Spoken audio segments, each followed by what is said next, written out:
Hello students, welcome back to biology class. Previous લેક્ચરની અંદર આપણે વાત કરી હતી ખેતીવાડી ક્ષેત્રે બાયોટેકનોલોજીના ઉપયોગમાં એક મુદ્દો કે જેની વાત હતી બીટી જનીન, કે જેના દ્વારા કપાસને નુકસાન કરતી જે ઈયળ હતી તેનો નાશ થતો હતો અને પાકને રક્ષણ મળતું હતું. આજના લેક્ચરમાં આપણે આરએનએ ઇન્ટરફિયરન્સ, ફરીવાર આરએનએ ઇન્ટરફિયરન્સ એટલે કે આરએનએ અંતક્ષેપણ, આ જે મુદ્દો છે તેને અંતર્ગત આપણે ચર્ચા કરવાની છે કે બાયોટેકનોલોજીનો ઉપયોગ દ્વારા પાકને કેવી રીતે સુરક્ષિત કરી શકાય. રાઈટ? ઓકે, તો ઘણી વખત આપણને એવો ખ્યાલ છે તે રીતે જોઈએ તો બેક્ટેરિયા, પ્રજીવ, ફૂગ, વાયરસ, આ જે સજીવો છે તે પાકને નુકસાન કરે છે કારણ કે તેમના ઉપર એક કાં તો પરોપજીવી છે અને એ અંત અથવા તો બાહ્ય પરોપજીવી તરીકે. તો એવા સજીવની અંદર એક સજીવ કે જેને આપણે કહીએ છીએ સૂત્રકૃમિ, નિમેટોડા. તો આ સજીવ પણ માનવ સહિત ઘણા બધા જે કઈ પ્રાણીઓ છે અને જે વનસ્પતિ તેની ઉપર એ પરોપજીવી તરીકે રહે છે અને તેઓ તેમને નુકસાન પહોંચાડે છે. ઓકે, અને આવા એક સૂત્રકૃમિનું આપણે નામ યાદ રાખવાનું છે કે જેને કહેવાય છે મેલિડોગાઇન ઇનકોગ્નેશિયા. આ નામ યાદ રાખવાનું છે, મેલિડોગાઇન ઇનકોગ્નેશિયા નામના સૂત્રકૃમિ કે જે તમાકુના છોડ પર એ મૂળ પર પરોપજીવી છે ક્યાં? મૂળ પર. મેલિડોગાઇન ઇનકોગ્નેશિયા. ફરીવાર બોલું છું, મેલિડોગાઇન ઇનકોગ્નેશિયા. આ સૂત્રકૃમિ એ રહે છે તમાકુના મૂળ પર અને તમે આકૃતિમાં જોઈ શકો છો તે મુજબ એ જે મૂળ છે એની ઉપર એ ચેપ લગાડે છે અને જો આ જે મૂળ એ કેવા જાણે સૂજી ગયા હોય તેવું લાગે છે. અહીંયા જો વચ્ચે વચ્ચે આ જે મૂળ છે સૂજી ગયા છે તો એ ગાંઠ ભાગ બન્યા છે. આ ડિઝીઝ છે તેને એક સ્પેશિયલ નામ અપાય છે જેને કહેવાય છે ક્રાઉન ગોલ ડિઝીઝ. ફરીવાર, ક્રાઉન ગોલ ડિઝીઝ. ઓકે, અને જ્યારે આ ચેપ લાગે છે ત્યારે આ તમાકુનું જે ઉત્પાદન છે મોટી માત્રામાં ઘટી જાય છે અને ઓબ્વિયસલી ઘટે જ ને. રાઈટ?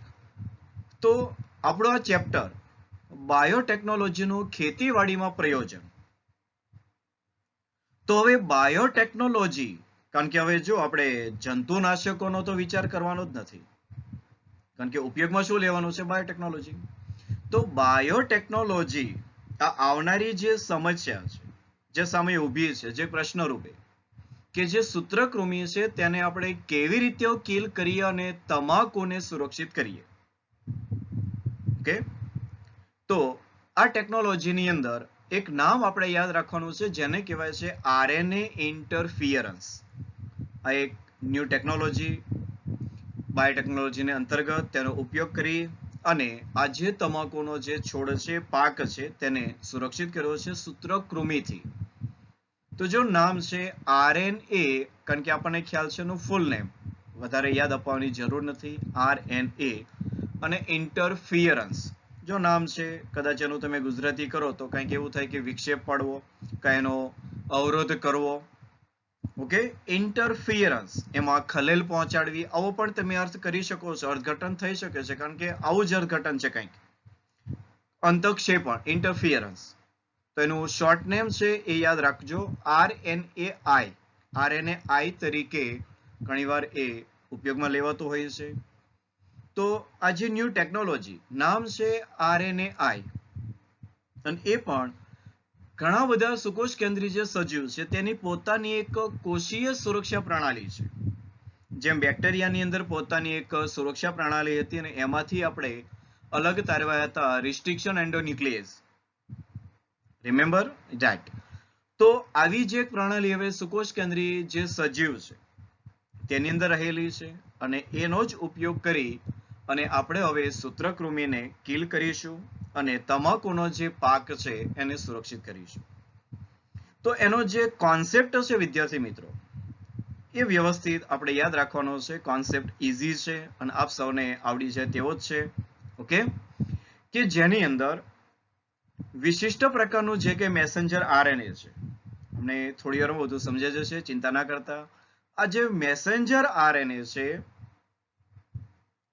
તેની વિરુદ્ધ એનું જે પૂરક આરએનએ તૈયાર કરવાનું છે અને ડબલ સ્ટ્રેન્ડ આરએનએ તૈયાર થશે એટલે હવે આ જે આરએનએ છે એનું ભાષાંતર થશે નહીં, અને નહીં થાય એટલે એની માટે જરૂરી કોની સૂત્રકૃમિ, એની માટે જરૂરી જે કે પ્રોટીન છે એ નિર્માણ નહીં થાય એટલે ધીમે ધીમે આ જે સૂત્રકૃમિ છે એ કિલ થઈ જશે.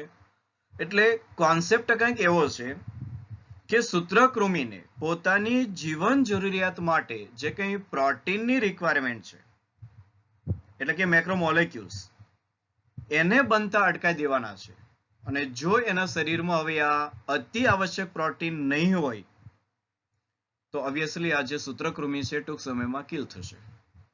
ઓકે, તો આને કેવી રીતે અટકાવીશું તે કોન્સેપ્ટ હવે આપણે એનો અભ્યાસ કરીએ. રાઈટ?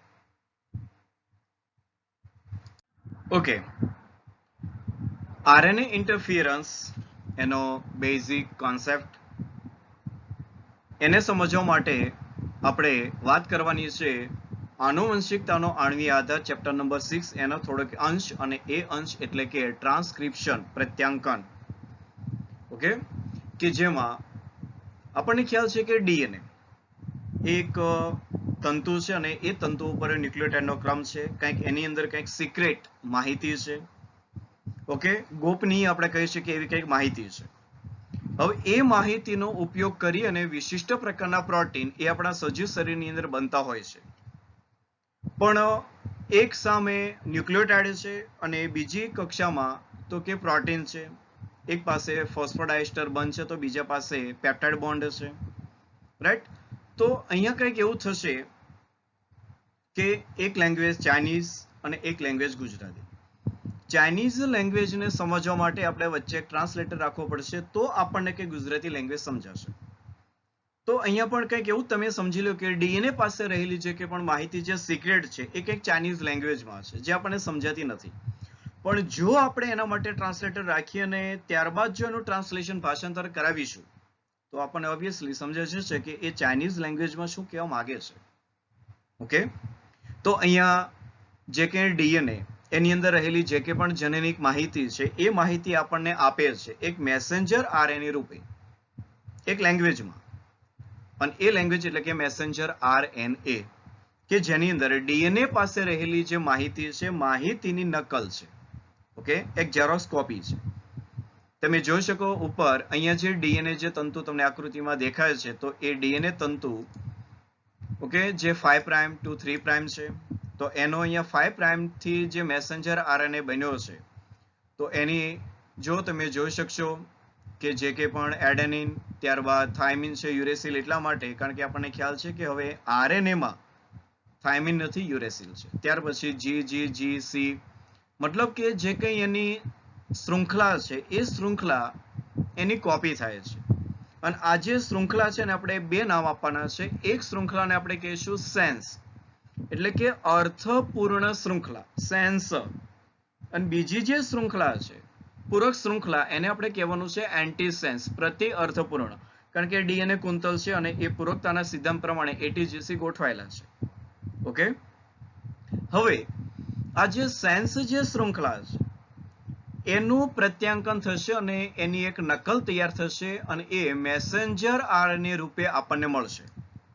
ઓકે, અને હવે આ જે મેસેન્જર આરએનએ ની અંદર રહેલી જે માહિતી છે એ માહિતીનું જેને આપણે કહીએ છીએ ટીઆરએનએ, એની અંદર આવેલા જે સંકેતો છે એ સંકેત દ્વારા એનું ભાષાંતરની ક્રિયાવિધિ થશે અને એ ભાષાંતર થકી આપણને એક ચોક્કસ પ્રકારના પ્રોટીન માટે એ માહિતી મળી જશે અને એ પ્રોટીન તૈયાર થશે. તો આ એક આખી ક્રિયાવિધિ છે કે ડીએનએ પાસે રહેલી જે જનનિક માહિતી છે તેમાંથી આપણને પ્રોટીન કેવી રીતે મળે છે સ્ટેપ બાય સ્ટેપ. પહેલું સ્ટેપ છે પ્રત્યાંકન, ટ્રાન્સક્રિપ્શન. અંગ્રેજી શબ્દ યાદ રાખવાના છે, એનો પણ ઉપયોગ થશે. ટ્રાન્સક્રિપ્શન તો એ પ્રત્યાંકન, અને ટ્રાન્સલેશન ભાષાંતર. તો બે તબક્કા થકી આપણને ડીએનએ પાસેથી જે માહિતી મળી છે તેનો ઉપયોગ કરી અને આપણે એક વિશિષ્ટ પ્રકારના પ્રોટીન તૈયાર કરીશું. તો આ વાત થઈ સામાન્ય ડીએનએ નો આખો એક ફ્લો ચાર્ટ. ઓકે, કે જેમાં ડીએનએ પાસે રહેલી જે બે શૃંખલા છે, ખ્યાલ છે ને, કુંતલ છે એટલે બે શૃંખલા છે, એ બે શૃંખલામાંથી કોઈ એક શૃંખલા એ ટેમ્પલેટ તરીકે કાર્ય કરે છે. ટેમ્પલેટ એટલે આપણને ખ્યાલ છે કે બીબુ એઝ ઇટ ઇઝ જ્યારે ક્લોન કરવાનું છે તો એ ટેમ્પલેટ તરીકે કામ કરે છે. તો અહીંયા જે શબ્દ છે તેને સમજીએ તો ડીએનએની જે બે શૃંખલા છે તે પૈકી માત્ર એક જ શૃંખલા એ મેસેન્જર આરએનએના સંશ્લેષણ માટે એ ટેમ્પલેટ તરીકે કાર્ય કરે છે. ઓકે, હવે અહીંયા એક પ્રશ્ન એ છે, કારણ કે ટેકનોલોજીની અંદર આનો ઉપયોગ આપણે કરવાનો છે એટલા માટે આ પ્રશ્ન આપણે અહીંયા લીધો છે કે જો ડીએનએની જે એક શૃંખલા ટેમ્પલેટ તરીકે કાર્ય કરે છે એ સામાન્ય ઘટના છે, પણ જો એ બંને શૃંખલા ટેમ્પલેટ તરીકે કાર્ય કરે તો શું થશે? આ જે થવાનું છે એ આપણી આ આરએનએ ઇન્ટરફેરન્સ ટેકનોલોજીમાં ઉપયોગી માહિતી છે. બાકી સામાન્ય છે માફ કરજો, ડીએનએ એની એક શૃંખલા એ કાર્ય કરશે ટેમ્પલેટ તરીકે, પણ જો બંને શૃંખલા કાર્ય કરશે તો શું? Okay, right. તો બંને શૃંખલા જો આરએનએ માટેના સંશ્લેષણ તરીકે ટેમ્પલેટ તરીકે કાર્ય કરશે તો આપણી પાસે બે આવા મેસેન્જર આરએનએ અણુ તૈયાર થશે. આપણી વાત કરું છું સામાન્ય લેંગ્વેજમાં, કે ત્યાં આપણે એને બે આરએનએ અણુ મળશે.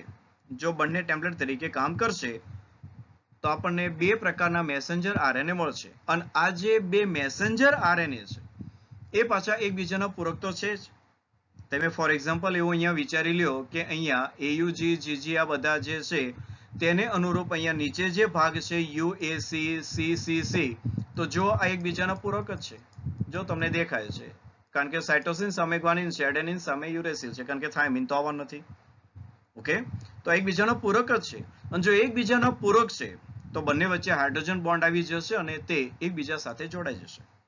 તો ફરી પાછું આપણને, કારણ કે જનરલી જે આરએનએ આપણને જે એક શૃંખલામાં દેખાય છે સિંગલ સ્ટ્રેન્ડ એસએસઆરએનએ, તો એની જગ્યાએ આપણને હવે મળશે કુંતલમય આરએનએ, પણ કેવું બેવડું, તો કે ડીએસઆરએનએ, ડબલ સ્ટ્રેન્ડેડ આરએનએ. ઓકે, અને હવે અહીંયા જે ડીએસઆરએનએ બને છે તો હવે જે મેસેન્જર આરએનએ નું જે ભાષાંતરણ થવાનું હતું તે હવે નહીં થાય. સમજ્યા વ્યવસ્થિત? ડીએનએ છે એની પાસે જનનિક માહિતી છે, એ માહિતીનું જો ભાષાંતરણની ક્રિયાવિધિ થશે તો આપણને ચોક્કસ પ્રકારના પ્રોટીન મળશે. પણ જો ભાષાંતર નહીં થાય તો પ્રોટીન નથી.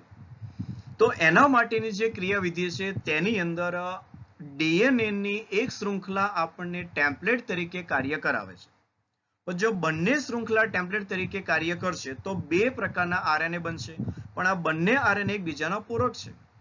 તમે આકૃતિમાં જોઈ શકો છો, જે મેસેન્જર આરએનએ બન્યો છે તેનો જ પૂરક કોણ છે? તો કે ટીઆરએનએ છે. તો સામે એવા જ પ્રકારનો મેસેન્જર આરએનએ આવવાનો છે. હવે બંને આરએનએ પાસે ટેન્ડન્સી છે, એની પાસે એવો ગુણધર્મ છે જ કે જો એકબીજાના પૂરક હશે તો હાઇડ્રોજન બોન્ડ દ્વારા જોડાઈ જશે. અને જોડાઈ જશે તો ડબલ સ્ટ્રેન્ડ આરએનએ બનશે. તો ડબલ સ્ટ્રેન્ડ આરએનએ નું કઈ ભાષાંતર નથી થવાનું. જો ભાષાંતર નથી તો યોગ્ય પ્રકારના પ્રોટીન નથી. પ્રોટીન નથી તો સર્વાઈવલ નથી. ઓકે, તો બસ આ કોન્સેપ્ટ એ આરએનએ ઇન્ટરફિરન્સને લાગુ પડે છે. ઓકે, તો હવે કેવી રીતે ટેકનોલોજીમાં ઉપયોગમાં આવવાનું છે તેની ચર્ચા કરી લઈએ. ઓકે, તો હવે ફરી પાછું રિકોલ કરીએ. સૂત્રકૃમિ, માનવ સહિત પ્રાણીઓ અને વનસ્પતિમાં પરોપજીવી. સૂત્રકૃમિનું નામ હતું મેલેડોગાન ઇનકોગ્નેશિયા, કે જે તમાકુના મૂળ ઉપર પરોપજીવી છે અને ઉત્પાદનને નુકસાન પહોંચાડે છે. ઓકે, કારણ કે ઉત્પાદન ઘટે છે. તો હવે આના માટે જે ટેકનોલોજી આવી એને એક નામ આપ્યું આપણે આરએનએ ઇન્ટરફિયરન્સ. ઓકે, આ ટેકનોલોજીનું બીજું નામ પણ છે આરએનએ સાયલન્સિંગ, કારણ કે આપણે જે મેસેન્જર આરએનએ નું જે ભાષાંતર થવાનું છે તેને અટકાવીએ છીએ, એટલે આરએનએ શાંત કરીએ છીએ એવું ઘણીવાર કહેવાય છે. તો એના માટે શબ્દ છે આરએનએ સાયલન્સિંગ. અને ત્રીજું નામ ઘણી વખત લેવાય છે અને કહેવાય છે એન્ટીસેન્સ ટેકનોલોજી. ઓકે, જો તમને ખ્યાલ છે હવે કે ડીએનએ ની જે બે શૃંખલા, એમાં એક શૃંખલા તો કે સેન્સ અને બીજી શૃંખલા તો કે એન્ટીસેન્સ. તો જે અર્થપૂર્ણ જે શૃંખલા છે એની વિરુદ્ધ પ્રતિ અર્થપૂર્ણ શૃંખલા આવે છે અને એ કેવા છે? એકબીજાના પૂરક છે. એકબીજાના પૂરક છે તો હાઇડ્રોજન બોન્ડ બનશે. બોન્ડ બનશે એટલે હવે ડબલ સ્ટ્રેન્ડ આરએનએ તૈયાર થઈ ગયા. તો આ થયું કોના દ્વારા? તો કે પેલી એન્ટીસેન્સ શૃંખલા પૂરક હોવાને કારણે. એટલા માટે નામકરણ થાય છે ઘણી વખત એન્ટીસેન્સ ટેકનોલોજી, આરએનએ ઇન્ટરફિયરન્સ, આરએનએ સાયલેન્સિંગ અથવા એન્ટીસેન્સ ટેકનોલોજી. આ બધા એક જ નામ છે, કોન્સેપ્ટ એક જ છે. ઓકે, તો એ તમે જો આકૃતિમાં જોઈ શકો તેમ કાં તો એ ડબલ સ્ટ્રેન્ડ આરએનએ અથવા તો શોર્ટ હિટેરોજીનસ આરએનએ હોય, તો એ જે આરએનએ જે તંતુ છે તેને આ જે ડાયસર એ એક પ્રકારનો એન્ઝાઇમ્સ, અને એ એન્ઝાઇમ્સ એને નાના નાના ટુકડા કરી દેશે અને ત્યારબાદ જે કંઈ પણ આરએનએ આવવાનો છે જેને કહેવાય છે સાયલન્ટ અથવા તો સ્મોલ ઇન્ટરફિયરન્સ. જેટલા ટુકડા થયા છે એટલા માટે સ્મોલ નામ આપ્યું છે.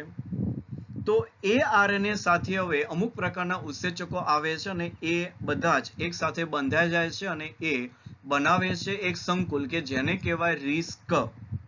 એનું ફૂલ નેમ કદાચ લખો તો લખી લેજો. આરએનએ ઇન્ડ્યુસ નામ છે, RNA induce silencing complex. RNA induce silencing complex એક પ્રકારનું કોમ્પ્લેક્સ, એક સંકુલ બની ગયું છે. અને હવે આ જે સંકુલ તૈયાર થયું છે એ સંકુલ જે મેસેન્જર આરએનએ બન્યો છે તેની ઉપર જ્યાં પોતાનો પૂરક ક્રમ આવશે ત્યાં બાઇન્ડ થઈ જશે. બાઇન્ડ થઈ જશે એટલે ત્યાંથી ભાષાંતરની ક્રિયાવિધિ નહીં થાય. તો આ વાત થઈ આરએનએ ઇન્ટરફિયરન્સ કે જ્યાં ભાષાંતરની ક્રિયાવિધિ એ અટકાવી દીધી. Okay, right. તો પદ્ધતિમાં બીજું ક્યાંય નથી કે જેની અંદર જે મેસેન્જર આરએનએ બને છે તેના માટે એક પૂરક ડબલ સ્ટ્રેન્ડ આરએનએ તૈયાર હોય છે અને એની સાથે જોડાઈ જાય છે. મેસેન્જર આરએનએ ને નિષ્ક્રિય કરવાની વાત છે, પણ જેવો મેસેન્જર આરએનએ નિષ્ક્રિય થઈ જશે તો ભાષાંતર નથી, અને ભાષાંતર નથી તો પ્રોટીન નથી, પ્રોટીન નથી તો સર્વાઈવલ નથી. ઓકે, તો આના ટેકનોલોજી માટેના જે કંઈ પણ પૂરક ડબલ સ્ટ્રેન્ડ આરએનએ નો સ્ત્રોત ક્યાંથી લાવવો? તો આ સોર્સ, તો એ સોર્સ આપણને મળશે ચેપી કોષમાંના વાયરલ જનીન સંકુલ, ત્યાંથી આ ડબલ સ્ટ્રેન્ડ આરએનએ આવી શકે, અથવા તો ચલાયમાન જનનિક તત્વો જેને આપણે વાત કરી હતી કદાચ ટ્રાન્સપોસોન જમ્પિંગ જીન. અને આ ટ્રાન્સપોસોન કે જમ્પિંગ જીન એના વિશે આપણે ચેપ્ટર નંબર 5 એની અંદર થોડીક વિગતે વાત કરીશું.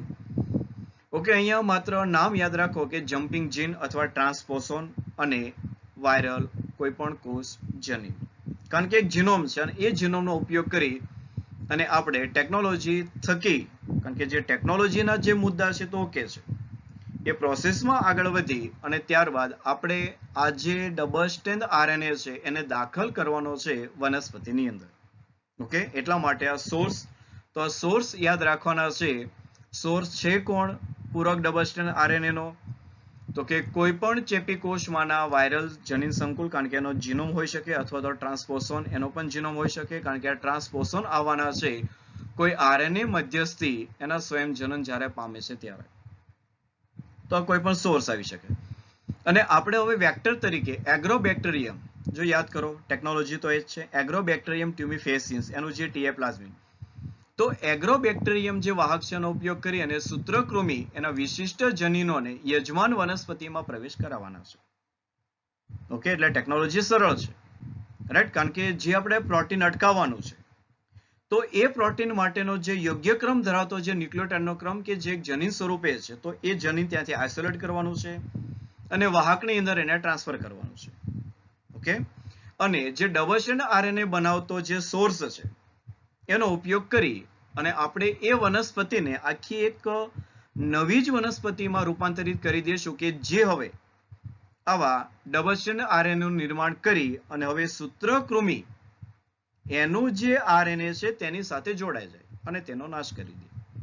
ઓકે, તો અહીંયા તમે આકૃતિમાં જોઈ શકો સામાન્ય જે ક્રિયાવિધિ હતી તે આ જે ડીએનએ છે તેની શૃંખલા ઉપર કંઈક જનનિક માહિતી છે એનું પ્રત્યાંકન થશે, આપણને જો આવો એક મેસેન્જર આરએનએ મળશે. આ મેસેન્જર આરએનએ પાસે કંઈક નવી માહિતી છે, પણ એની પ્રતિ અર્થપૂર્ણ જે શૃંખલા છે જો એન્ટીસેન્સ ડીએનએ ઓલિગોન્યુક્લિયોટાઇડ, તો આ કોણ છે? એની પ્રતિ અર્થપૂર્ણ, કારણ કે એકબીજાને પૂરક છે. તો હવે આ જે મેસેન્જર આરએનએ છે તેની વિરુદ્ધ જો આ પૂરક છે એટલે ગોઠવાઈ જશે, અને ગોઠવાઈ જશે એટલે જો ભાષાંતરની જે ક્રિયાવિધિ એ અહીંયા થશે નહીં. અને ભાષાંતરની ક્રિયાવિધિ નહીં થાય તો એના માટે જરૂરી જે પ્રોટીન છે એ બનશે નહીં. ઓકે, ટેકનોલોજી સિમ્પલ છે, રાઈટ? તો ડીએનએ નો પ્રવેશ એવી રીતે કરવામાં આવે છે કે જેથી તે યજમાન કોષની અંદર અર્થપૂર્ણ સેન્સ અને એન્ટીસેન્સ આ જે આરએનએ છે તેનું નિર્માણ કરી શકે. કારણ કે ડબલ સ્ટ્રેન્ડ આરએનએ માંથી કઈ શૃંખલા આવવાની છે? એન્ટીસેન્સ, જે વાયરલ માંથી આવશે. અને આપણે આ જે પ્લાઝમિડનો ઉપયોગ કર્યો છે તે વાહક દ્વારા એ કયા પ્રકારના પ્રોટીન બનાવવાના છે તે ઇન્ટ્રોડ્યુસ કરાવે છે વનસ્પતિની અંદર. ઓકે, તો આ બંને આરએનએ એકબીજાના પૂરક છે, જે ડબલ સ્ટ્રેન્ડ આરએનએ એટલે કે બેવડા કુંતલમય જે આરએનએ છે તેનું નિર્માણ કરી દેશે અને જેનાથી આરએનએ અંતક્ષેપની શરૂઆત થઈ છે. જો અહીંયા અટકાવવાની શરૂઆત થઈ ગઈ, એની અંદર વિક્ષેપ પાડવાની શરૂઆત થઈ ગઈ, ઓકે, અથવા એની અંદર જે ભાષાંતરની જે ક્રિયાવિધિ છે તેને ખલેલ પહોંચાડી દીધી, રાઈટ? અને આ કારણે હવે સૂત્રકૃમિના વિશિષ્ટ મેસેન્જર આરએનએ કેવા થઈ ગયા? નિષ્ક્રિય. ઓકે, જેના ફળસ્વરૂપે હવે આ જે પારજનનિક એટલે કે જે યજમાન જે તમાકુનો છોડ છે તેની વાત કરી છે, એટલે કે તમાકુનો છોડ હવે કેવો બની ગયો છે? ટ્રાન્સજેનિક, પારજનનિક વનસ્પતિ બની ગઈ કે જે હવે આવા જે પરોપજીવી એનો સામનો કરી શકશે. તો એવી વનસ્પતિમાં આવા જે સૂત્રકૃમિ એ હવે જીવંત નહીં રહી શકે. નો ડાઉટ એને કિલ થતા કદાચ 4 થી 5 દિવસ કે વીક પણ લાગશે. ઓકે, પણ હવે એ આ જે મૂળ છે તેની અંદર એ જીવિત નહીં રહી શકે અને ધીમે ધીમે એ પોતે નાશ પામશે. તો વનસ્પતિ સ્વયં પોતે જ પોતાની અંદર જે રોગ લાગુ પાડે છે તેની સામે પ્રતિકાર કરતી થઈ ગઈ, રાઈટ? એટલા માટે આપણે કહીએ છીએ કે કેવી પેસ્ટ કંટ્રોલ, કે પોતે હવે આવી જે જીવાત છે તેનો પ્રતિકાર કરી શકે છે, રાઈટ? તો આ પ્રકારે હવે ટ્રાન્સજેનિક વનસ્પતિ પોતાની રક્ષા સ્વયં પોતે જ આવા જે પરોપજીવી છે એનાથી કરી શકે છે. ઓકે, તો આખી મિકેનિઝમ તમે હવે વ્યવસ્થિત આ ડાયાગ્રામની અંદર સમજી શકો છો કે જે આ તમને ઊભો કોષ દેખાય છે એ છે તમાકુનો છોડ એટલે કે એનો વનસ્પતિ કોષ, અને આ જે આડો જે કોષ છે એ કોષ તમે સમજી લો એવા કોઈ સૂત્રકૃમિ. ઓકે, તો હવે આપણે જે વનસ્પતિ છે તેને ટ્રાન્સજેનિક કરી છે. કઈ રીતે?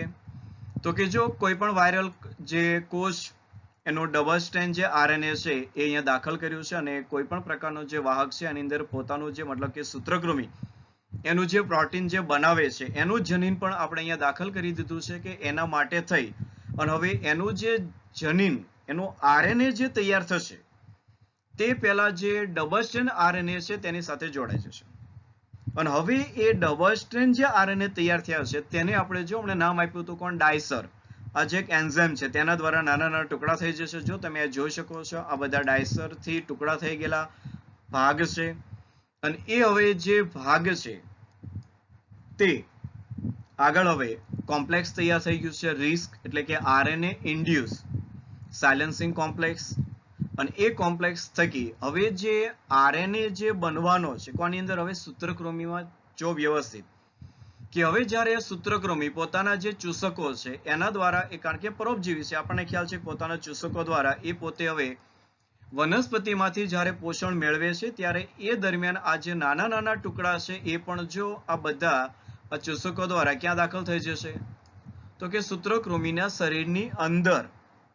હવે સૂત્રકૃમિના શરીરની અંદર જ્યારે દાખલ થશે એટલે જો વ્યવસ્થિત જે કે પણ આ ટાર્ગેટ મેસેન્જર આરએનએ, કારણ કે આની અંદર હવે વ્યવસ્થિત પ્રોટીન બનવા માટેની માહિતી છે અને હવે RISC complex with the unzip single એટલે કે જે સ્મોલ ઇન્ડ્યુસ આરએનએ છે અથવા તો સ્મોલ ઇન્ટરફિયરિંગ આરએનએ છે જ્યાં નાના ટુકડા છે તો આખું એક કોમ્પ્લેક્સ બન્યું છે. તો હવે જે ટાર્ગેટ મેસેન્જર આરએનએ છે તેની સામે આ જે તમને દેખાય છે તે ડબલ સ્ટ્રેન્ડ આરએનએ નો ભાગ એ આની કેવો છે? પૂરક છે.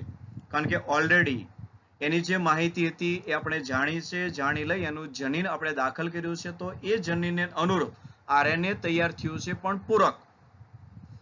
આ જે શૃંખલા છે એ સેન્સ શૃંખલા છે, આ એન્ટીસેન્સ થઈ ગઈ. તો એન્ટીસેન્સ શૃંખલા હવે આ એની સાથે જોડાઈ જશે. ઓકે, અને હવે જ્યારે જોડાઈ જશે એટલે હવે આગળ એનું ભાષાંતરની જે ક્રિયાવિધિ છે એ ક્રિયાવિધિ નહીં થાય એટલે એના વિશિષ્ટ પ્રોટીન બનશે નહીં અને વિશિષ્ટ પ્રોટીન નથી બનતા તો સૂત્રકૃમિઓ ધીમે ધીમે કિલ થશે, રાઈટ? તો આ વાત હતી આરએનએ ઇન્ટરફિયરન્સ. આઈ હોપ કે આખી આ ટેકનોલોજી આપને સમજ પડી ગઈ હશે. ઓકે ઓકે હવે ખેતીવાડીની અંદર ટેકનોલોજીનો ત્રીજો ઉપયોગ કે જેની અંદર આપણે તૈયાર કર્યા છે Flavr Savr tomatoes RNA silencing technology દ્વારા જ. આ કેવી રીતે તૈયાર થયા છે તેની ચર્ચા કરી લઈએ એક સામાન્ય ડાયાગ્રામ દ્વારા. ઓકે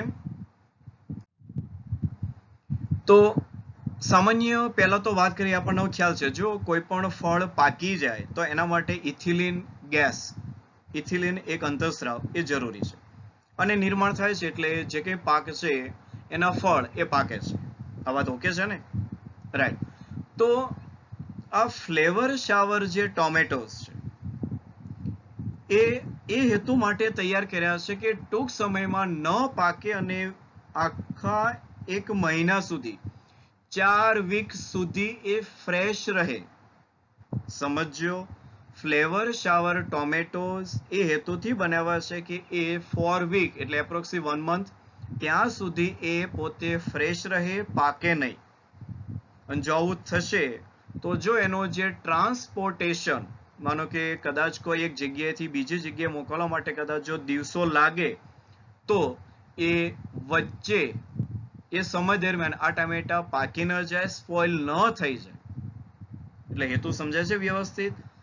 ટમેટાને લાંબા સમય સુધી ફ્રેશ રાખવા છે. તો એનો અર્થ એવો થશે કે ટમેટા પાકવા માટેની જે ક્રિયાવિધિ છે એને સ્લો કરી દો અથવા એને ધીમી પાડી દો અથવા બંધ કરી દો. આ એક જ ઉપાય ને. ટમેટાને આપણે ફ્રેશ રાખવા છે, એને પાકવા દેવા નથી. મતલબ આપણા ઘરે જે ટમેટા આવે ને જે 3 દિવસ કે 4 દિવસમાં જે ટામેટા વ્યવસ્થિત પાકી જાય અને ઓલા ઢીલા પોચા થઈ જાય છે અને સ્પોઇલ થઈ જાય પછી એમાંથી ગંધ આવે છે, એવું ન થાય એટલા માટે.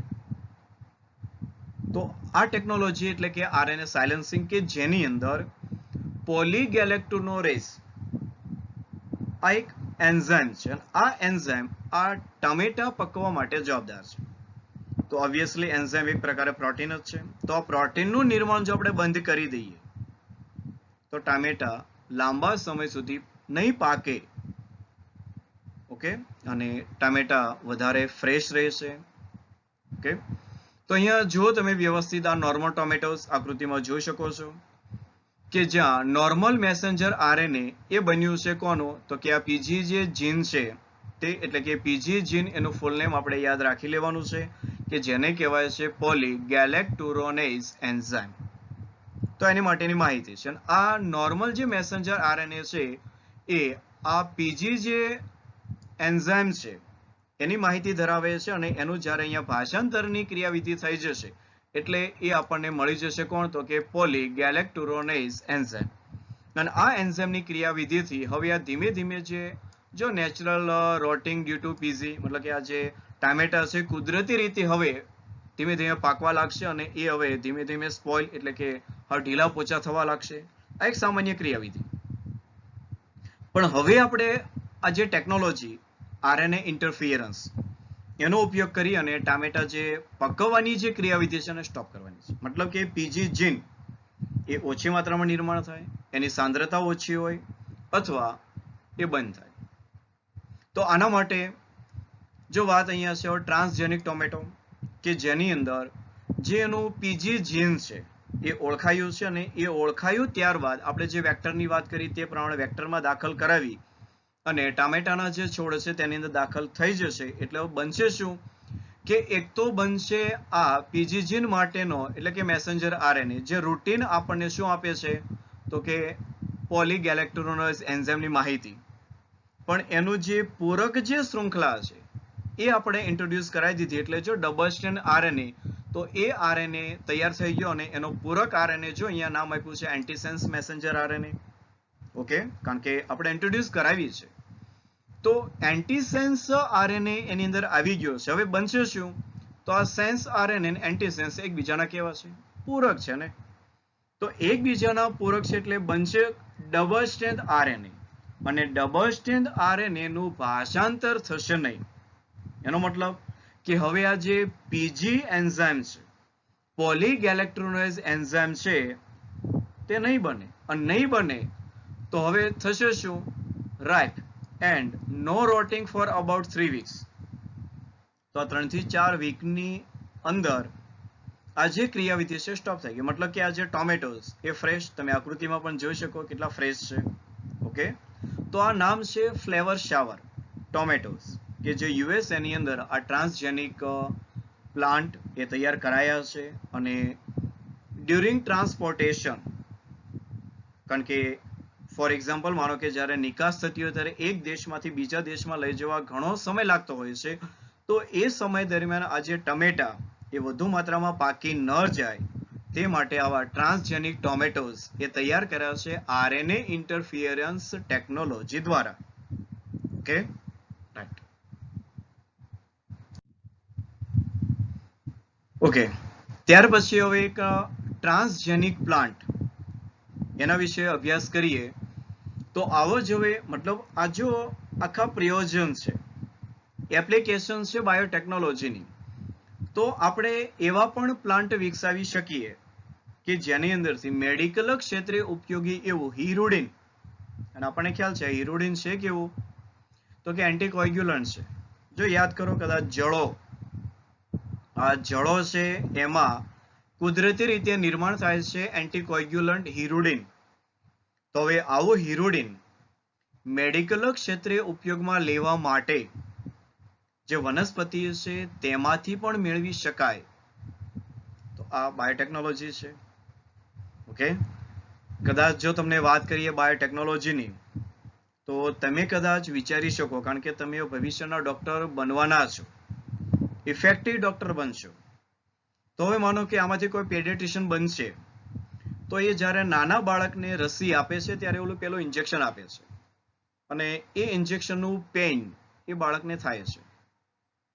ઓકે, હવે માનો કે એવી કોઈ પેનલેસ થેરાપી તમે વિચારી શકો છો, પેનલેસ, કે બાળકને આપણે ઇન્જેક્શન આપવાની જરૂર જ ન પડે અને બીજા કોઈ પણ વે મારફતે આપણે આ જે વેક્સિન છે એ બાળકના શરીરમાં ઇન્ટ્રોડ્યુસ કરી શકીએ.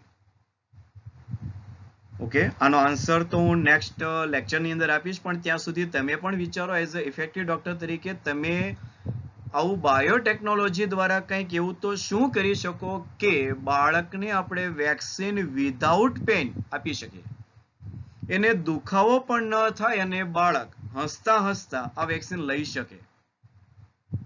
ઓકે, તો એની અંદર પણ હાલની તારીખમાં રિસર્ચ થઈ રહ્યું છે કે આવી પેનલેસ એ વેક્સિન એ બને. Okay, right. તો હવે આપણે આવી જઈએ મેઇન ટોપિક પર, હિરુડિન. તો આ પણ એક મેડિકલ ક્ષેત્રે ઉપયોગી એક એન્ટીકોગ્યુલન્ટ છે, અને એવા ટ્રાન્સજેનિક પ્લાન્ટ વિકસાવાયા છે કે જેમાંથી આપણને આ હિરુડિન દ્રવ્ય પ્રોસેસ કરતા મળી જાય.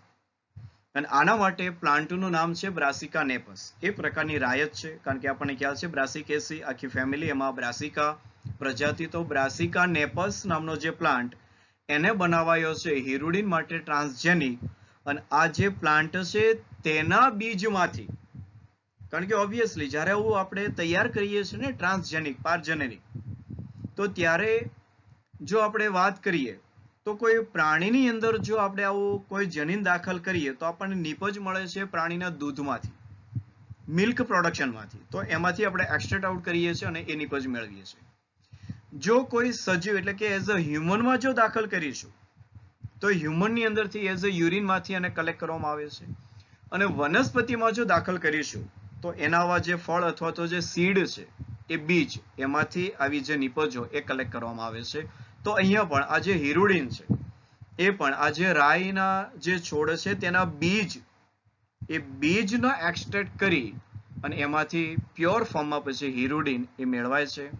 તો માત્ર અત્યારે માહિતી માટે કે બાયોટેકનોલોજીનો ઉપયોગ કરીને આવી પણ મેડિસિન એ મેળવી શકાય છે કોઈ એવા પ્લાન્ટને ટ્રાન્સજેનિક કરીને. ઓકે, તો એ જે હિરુડિન માટેનું જે જીન હોય છે, જનીન, તો એને પહેલા આપણે આઇસોલેટ કરીએ છીએ અને ત્યારબાદ એને ઇન્ટ્રોડ્યુસ કરાવીએ છીએ યોગ્ય વાહક દ્વારા કોઈ વનસ્પતિમાં. એટલે હવે જે વનસ્પતિ આ જે બ્રાસિકા નેપસ એ બની જશે ટ્રાન્સજેનિક, કારણ કે એની અંદર પોતાના જીનોમ તો છે જ, પણ સાથે વધારાનો એક નવું જીનોમ દાખલ થઈ ગયું, કયું? હિરુડિન નિર્માણ કરતું જનીન. તો એ હવે એના જે કે રંગસૂત્ર છે, એનો જીનોમ છે, જનીન સંકુલ છે, એનો ભાગ બનશે. અને હવે જ્યારે એની સ્વયંજનનની પ્રક્રિયા તો થવાની, આપણને પણ ખ્યાલ છે કે વનસ્પતિ કોષ કે પ્રાણી કોષની જે સ્વયંજનનની ક્રિયાવિધિ થાય છે, કોષ વિભાજન, જો યાદ આવશે તમને, તો એ દરમિયાન હવે એની પણ નકલો તૈયાર થશે અને એ દરમિયાન એનું પણ પ્રત્યાંકનની ક્રિયાવિધિ થશે, ભાષાંતરની ક્રિયાવિધિ થશે અને આપણને એના બીજની અંદર શું મળી રહેશે? હવે હિરુડિન. ઓકે, તો આ બ્રાસિકા નેપસ વનસ્પતિ એને ટ્રાન્સજેનિક કરાય છે હિરુડિન મેળવવા માટે, જે મેડિકલ ક્ષેત્રે એન્ટીકોગ્યુલન્ટ તરીકે ઉપયોગી છે. અને આવું એન્ટીકોગ્યુલન્ટ રુધિર ગંઠાઈ જતું અટકાવવા માટે મનુષ્યના શરીરના રુધિરમાં પણ આવું એક દ્રવ્ય હાજર છે અને તમને એનું નામ યાદ છે. હું અહીંયા નહીં કહું, તમને ખ્યાલ છે. Okay, right.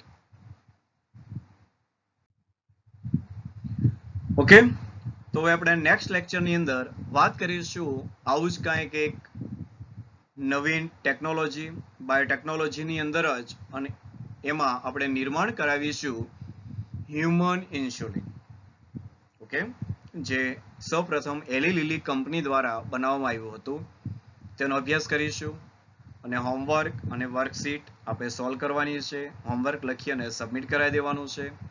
રાઈટ, તો મળીએ ફરી પાછા નેક્સ્ટ લેક્ચરની અંદર. ત્યાં સુધી આપ સૌને all the best. Have a nice day and thank you.